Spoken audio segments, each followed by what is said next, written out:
always to be found. It's like they all have just vanished, but I know they're around. I feel they're getting closer. Their hearts are sending chills down my spine. All right, folks, welcome back to Leylines Part 2.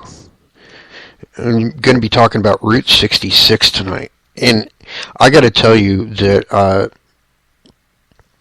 before Route 66 was Route 66, and I'm talking like back in like the 1800s, it was actually part, like one of the major parts of what they called the Old Spanish Trail.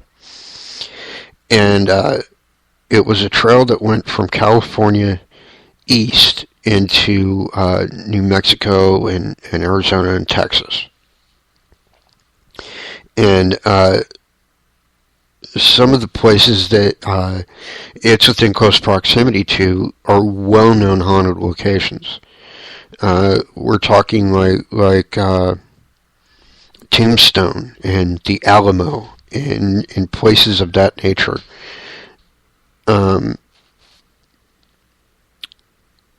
But other activities seem to increase along that route when they actually built Route 66. And not just on the route itself, but in these places that were along the Old Spanish Trail. But a lot of activity that had never been seen before in this country started to happen after they built Route 66. And one of those things was actually told to me by a good friend of mine by the name of Terry Lee. Terry Lee I met when I was doing this show on tiparesearch.com. She's one of the regulars there, and I actually had her on the show one night to tell us about what happened with her. And Terry Lee is a truck driver, by the way, and she actually had an experience with possibly the black dog. If you don't know what the black dog is, it's kind of strange, actually. As I'm sure many of you are aware, truckers are kind of like a subculture in America. They don't really fall into any particular outside category other than being a trucker. And they've kind of developed their own superstitions, their own myths, their own legends. And one of those happens to be the black dog, which actually comes from, originated back among stagecoach drivers in the 1800s. Once again, following the Old Spanish Trail, pretty much exactly the same route. And what the black dog is would be conjecture to say, because we don't know if it's a spirit. We don't know if it's some kind of ethereal cryptid, like I believe Bigfoot to be, like an elemental. We just don't know. But apparently the only people that really have an encounter with this thing are truck drivers and people that travel a lot for work are the only ones that seem to ever encounter this thing. And you know, more closed-minded, skeptical, like psychologists and stuff try to explain it away as, you know, kind of like a shared mania or whatever. I don't believe that for a second, because I know where its roots come from. And it basically, what the black dog, in my mind is anyways, is another version of a hellhound. And it seems to target people that drive long hours, and it almost always seems to get at them when they're incredibly tired. And which is not at all uncommon for truck drivers. You drive long, long hours. So there you have it.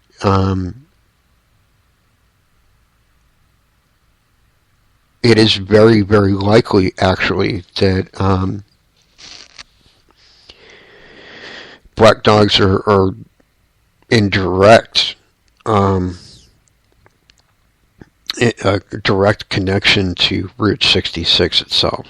I wouldn't doubt it, because everywhere they've ever been seen is either on Route 66 or a parallel route, like 70, which goes through Montana and up through the northern states, follows basically the same route. So, just further north.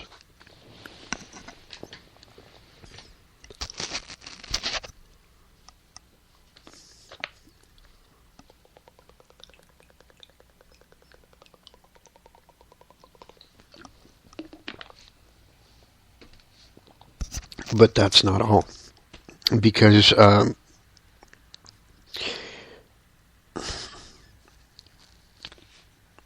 of the most haunted places in the United States are pretty close to Route 66, actually. Um, a lot like Las Vegas isn't far. Not really. A lot of the stuff in Utah is not far at all. Um,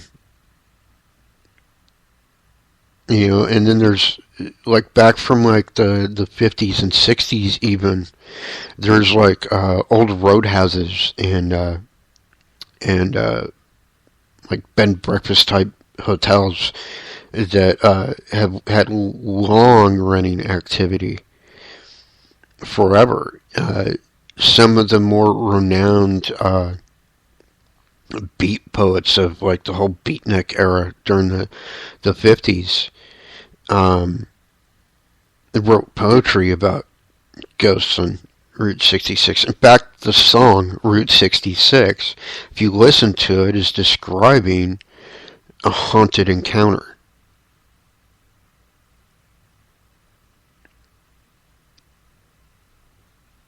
Get your kicks on Route 66. There's actually lyrics in that song that are like, what's he talking about? And so, I don't think at all that it's an accident. That, so many haunted places are connected to these things.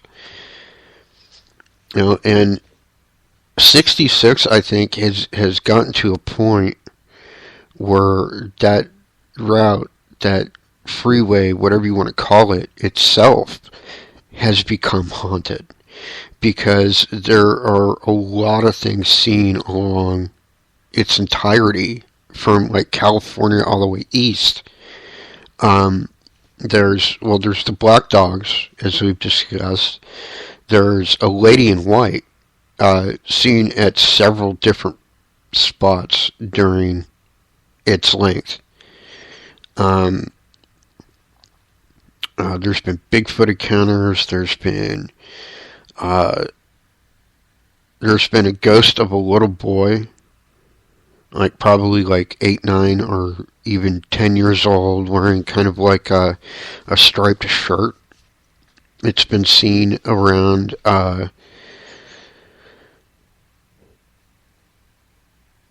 I want to say it's more like towards Nebraska, maybe.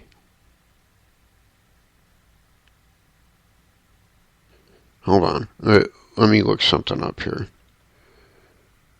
Because I'm trying to get... I know it kind of veers north.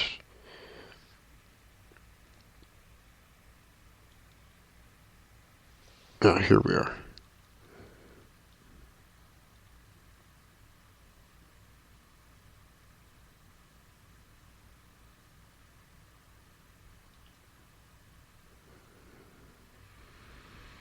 Yeah, it kind of goes... Come on.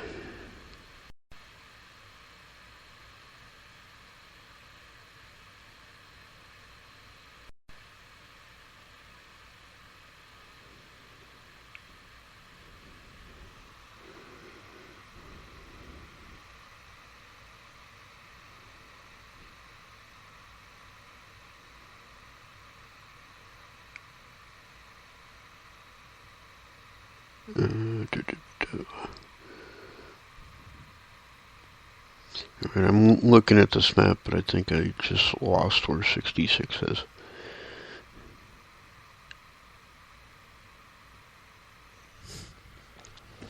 Hold on. I'll find it.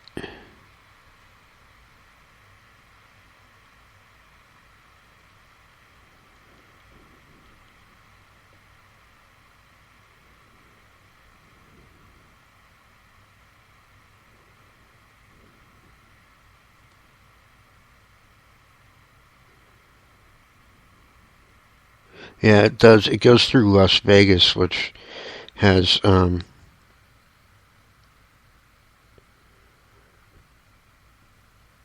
lot of haunted stuff going on there. I guess it's not really going to let me zoom out too much. I was hoping to get kind of like a view of its entire length, but I guess it don't want to let me.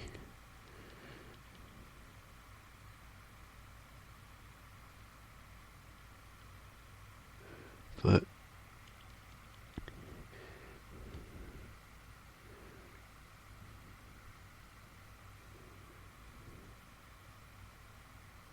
it kind of goes up through up towards the Hualapai Indian Reservation, and then kind of curls back down, and then it looks like it merges with 40 until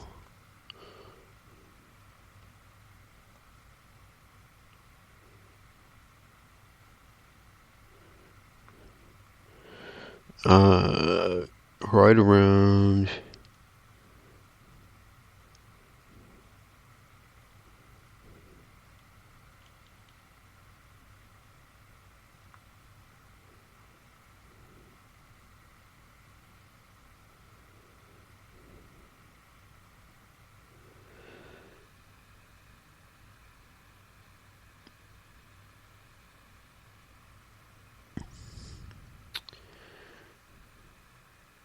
I don't know why it's not going to let me find the whole deal. But it looks like it goes until about Gallup, New Mexico, and then turns into 566.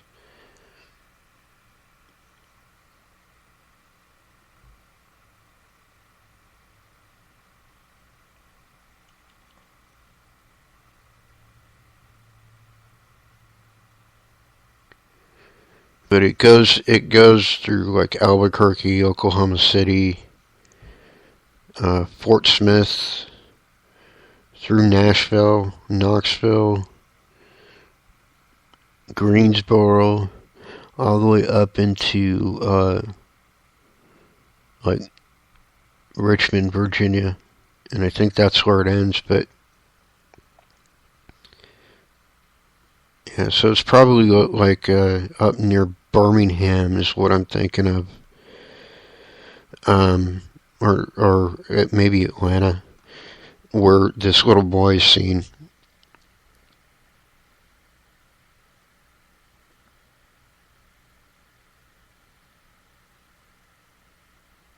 And it's a pretty regular occurrence, like, because what a lot of people report is like they'll see the little boy and they'll stop to pick him up, and then when people pick him up, he'll like change, and it's like horrific, and then it'll cause people to crash at a certain point, and like 3 different times that I know of, people crashed in exactly the same spot. Now, so far, luckily, nobody's died, but evidently, the spot where everybody's hitting, there's like this huge, like, oak tree that people keep hitting, and supposedly that's the spot where the little boy died. At least that's the story, anyways. I don't know if that's true or not, but it is very coincidental.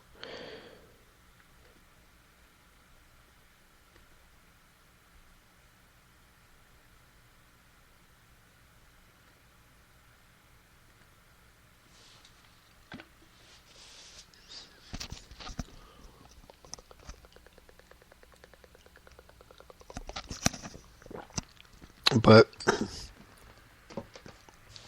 here, going back to a point I was trying to make earlier tonight in part one, all this stuff, you can't really prove it. It's kind of beyond proof. You either, you either believe it or you don't. You have faith in this stuff that it exists, or you don't. And that's kind of why I've always said that I have no interest in proving it to anybody. People are either going to believe or they don't, and that's still my stance. I believe that there is a direct relationship between Leylines and paranormal activity. I don't necessarily know what exactly that relationship is, but I do believe it.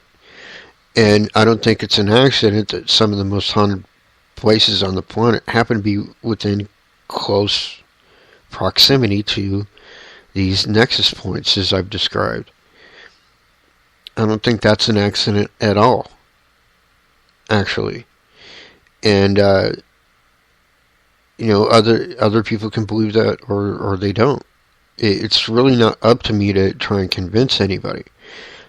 But I think it is very coincidental that even so-called skeptics believe in these haunted places that happen to be within close proximity, like I said, to these nexus points. So, I don't know. Take that for whatever it's worth.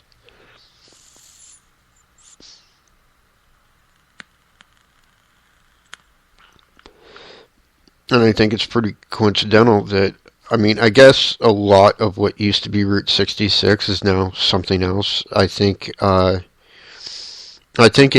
66 itself only goes to a certain point now. It used to go pretty much across the United States. But I guess after, like, Gallup, New Mexico, it just kind of ends.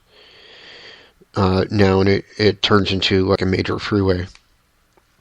Which, that's fine. It doesn't change anything. That ley line still follows that route. No matter what you want to call it.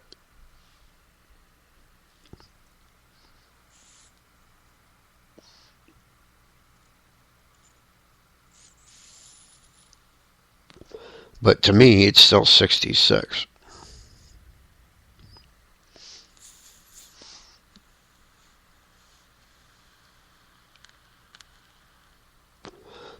But I gotta say this, and this is kind of like what excited me tonight about bringing up Route 66 and ley lines and all that stuff.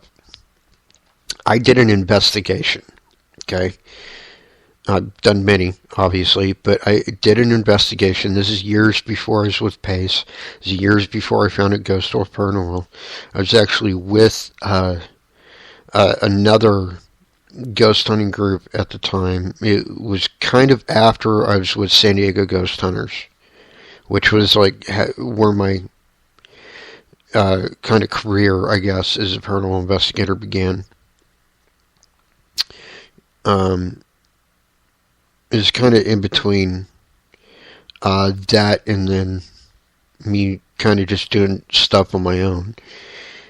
And we were investigating a place that it's called something different. Now, I don't even think it's the same kind of business now, but I know that back in the day, is really popular, really kind of famous place called Sam's Roadhouse. And I know that there were some deaths there. I know that one of them, at least, was murder. And I know that that place is incredibly haunted. I don't even know if it's still standing today. They may have torn the building down by now. I have no idea. But it was literally right off of Route 66. And place was crazy. I mean, it was literally one of the most haunted places I've ever been in. Because I walked in there, and it was kind of like that scene from The Shining where Jack walks into the ballroom and there's a bunch of people there partying. That's kind of what it was like, except instead of a bunch of rich uppity ups, in ballroom attire, it was a bunch of greaser kids and their girlfriends and all that stuff. So. But it was kind of like that same kind of thing where, like, okay, am I actually seeing this? It was very surreal because, I mean, nobody else in my group saw anything, but to me, it was vivid. It was like I was transported back in time, and I'm there at this particular day inside this famous roadhouse,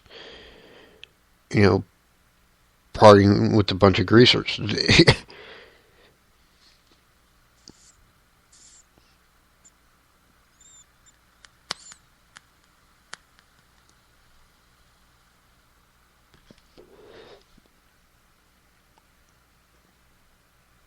But, Sam's Roadhouse was, famous back in the day. And, I don't think it's an accident that that place was as haunted as it was.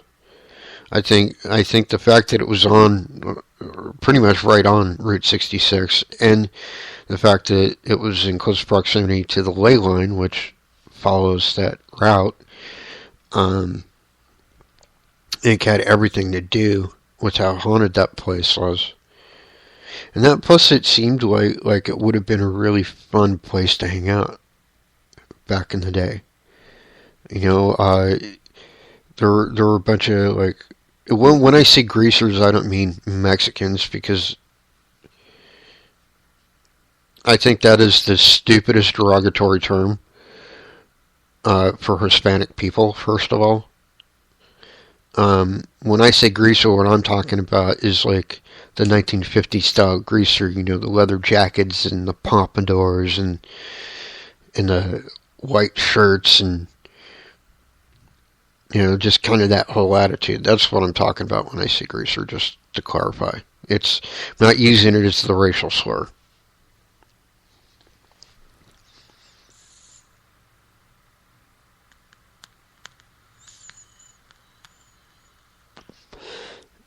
In any case, so, it's all related, I think.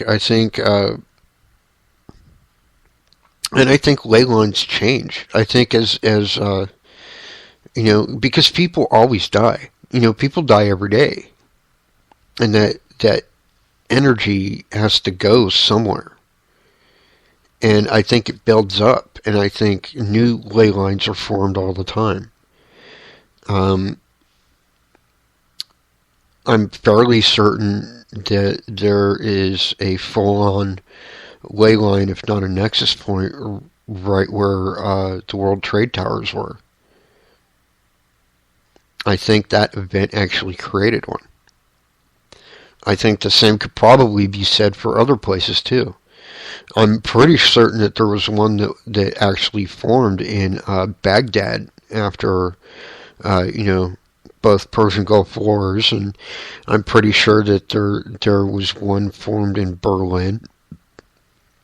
That was kind of caused by the collapse of communism there. And no, I think it's all relative. I think that's how the energy travels. I think it's what fuels the hauntings. And I think it does it for a reason. And I think it's ridiculous that so many people are afraid of it or so skeptical of it. I think, people should embrace it. And honestly, I gotta say this. This is probably a biased opinion or whatever, but I think the world would be a much, much better place, honestly, if those in the paranormal field were actually running things.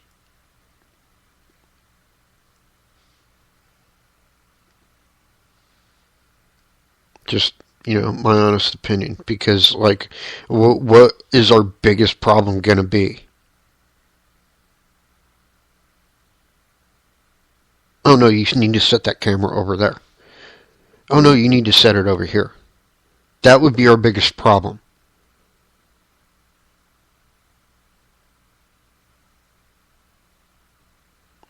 It would, we wouldn't care about money, really. Other than, oh, cool, I can buy some more gear. Hey, our problems will be poof gone. I'm just saying. So, yeah, you know.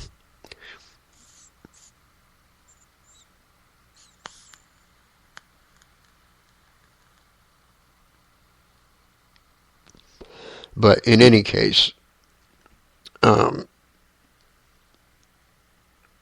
you know, I think probably the biggest ley line I know of actually is in Africa. Um, it actually joins the nexus point um, in Cairo, Egypt, and I think it continues like northwest, and eventually, and kind of ironically, intersects with the either intersects or turns into the ley line that goes right over Liberty Island in New York City. Which, once again, I'm fairly certain is not an accident. But it also goes like kind of like southeast and ends up going through like the Congo and stuff like that before it just kind of strays off into the middle of the ocean.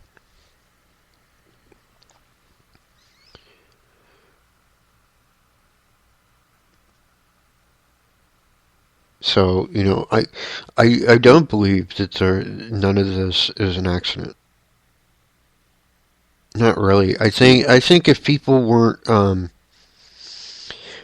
building this stuff and on a conscious level, knowing that ley lines were there, I think that they were maybe guided by forces that none of us really understand yet. Um, it's just kind of my opinion on it. You can take it or leave it, what have you.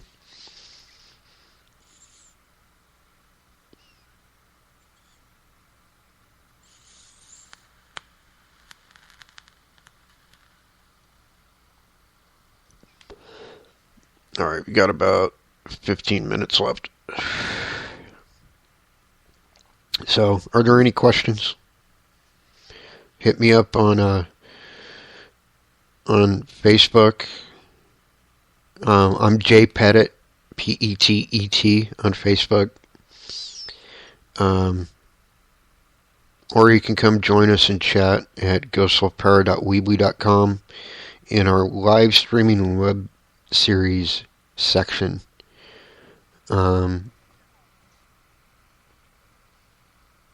Whichever works for me.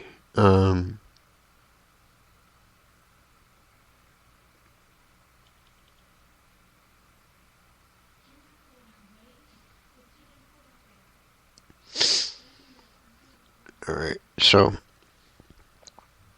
I'm going to play something. Now, that honestly I believe is from a spot that's right on a ley line.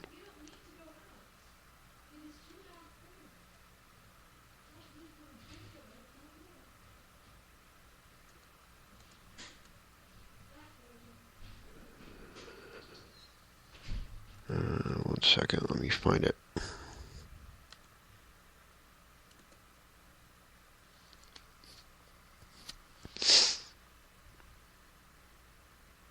Alright, here we go.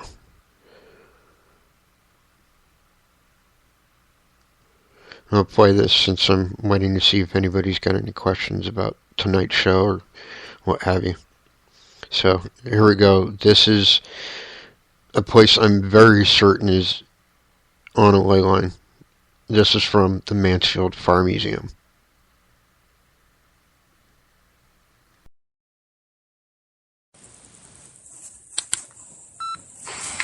EVP rolling in the soda shop, Mansfield Fire Museum.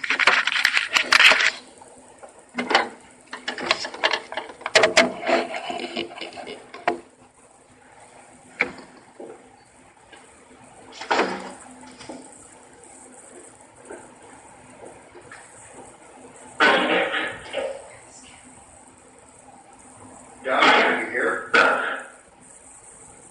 I'll take that as a yes. Nice to talk to you again.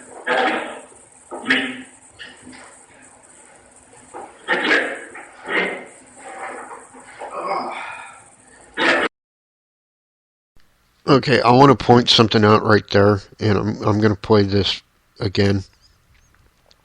I did not hear this at the time, and you can tell as you don't hear me react to it. But he said, "Help me, protect me." So I'm going to go ahead and play this again.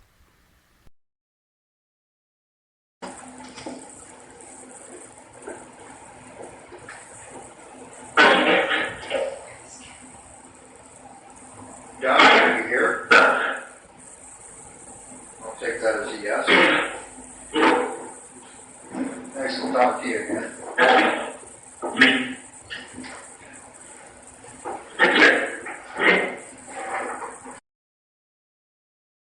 Right there, you can hear it. I hear it pretty clear now. I didn't hear it at the time.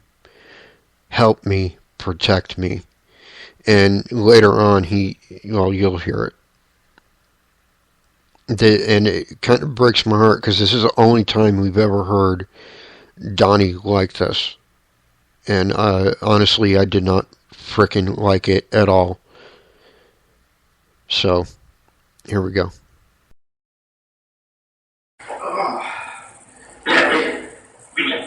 It's been a while, but, Somebody's happy. we're happy to see you anyway. Yeah, we'll always eventually find out. You know that, right? Once again, I'll take that as a yes.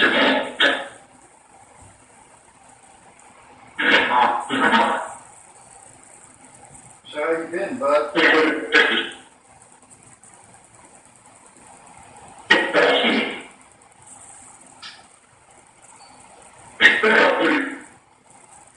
Hey, Johnny, can you tell me where you're at right now? Are you in your corner?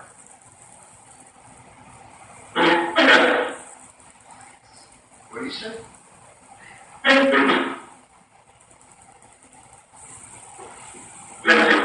We're having a little trouble hearing you, bud.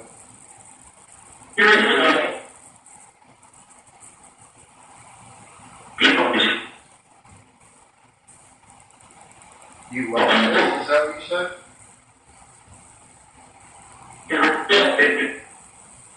It's a false statement.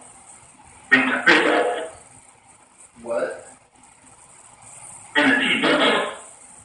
What's a false statement?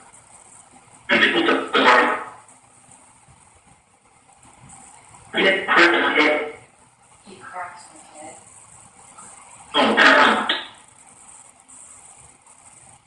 Crack?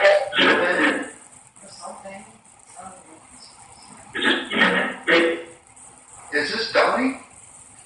Did he say it's Donnie?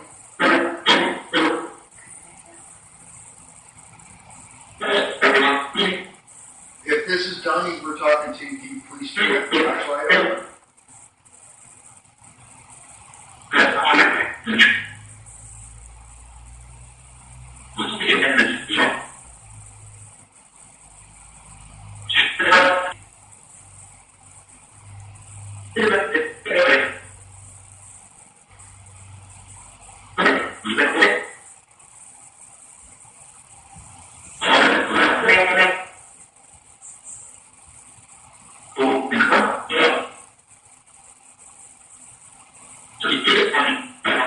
Whoa.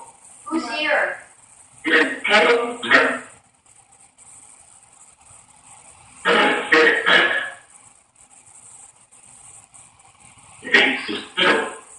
Donnie, is there somebody else here?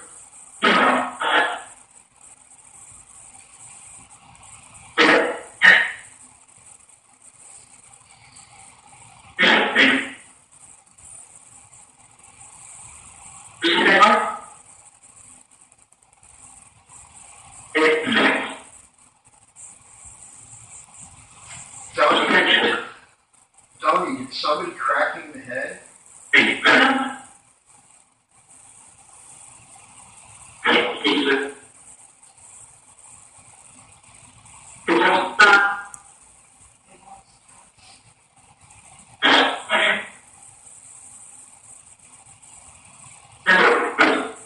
Are they here now?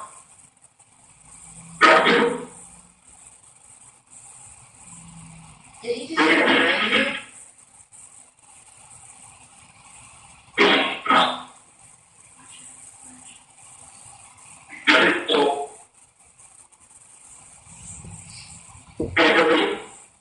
They're behind me on the other side of the wall?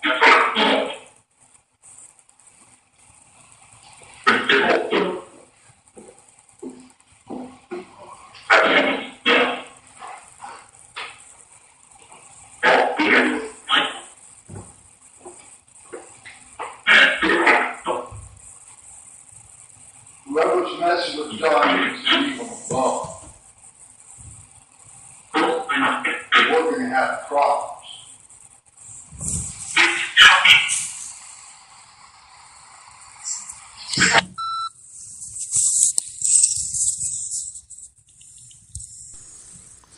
All right, so there you have it. I'm pretty certain there's a ley line that either runs right through that area or is very close to it.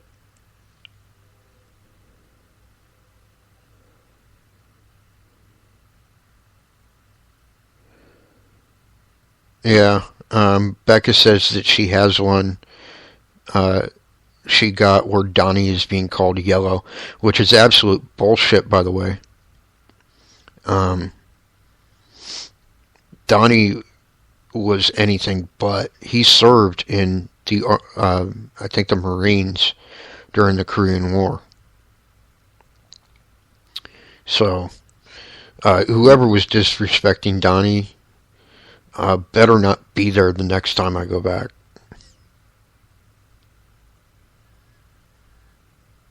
That's all I'm going to say about it. I did not appreciate that at all.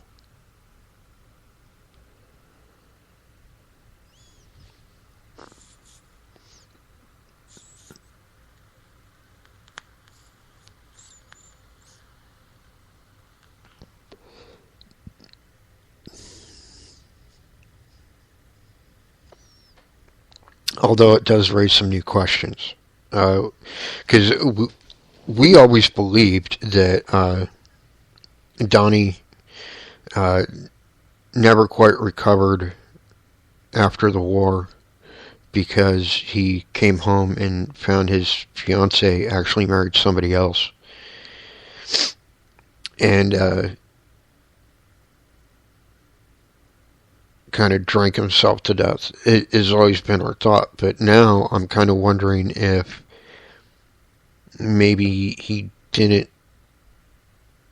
drink himself to death. Maybe somebody killed him. And I want to find out more information about that.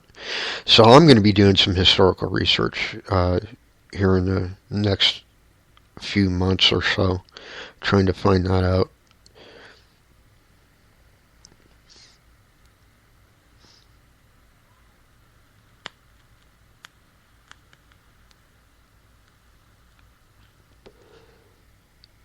But yeah, I mean, you could clearly hear how distressed he was, and that just pisses me off.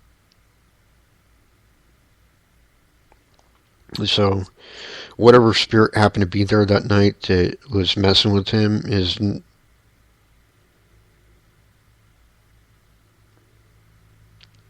he's on my hit list, that's all I'm going to say. Anyways, got only about 2 minutes left, folks, so if there aren't any questions about Leylines or any other paranormal topic for that matter, I'm going to go ahead and play another one. This is from the same night up in the attic.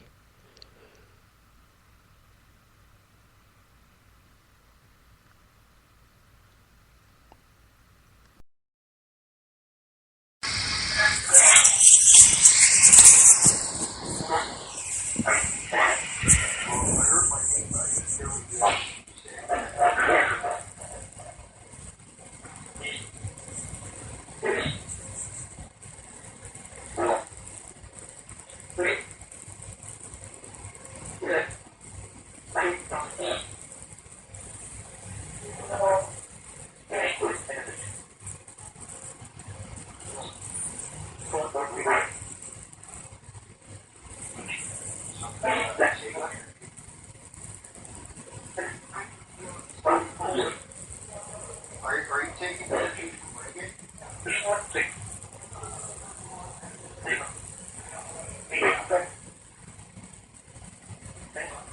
I'll take too much, okay? You take some from me too.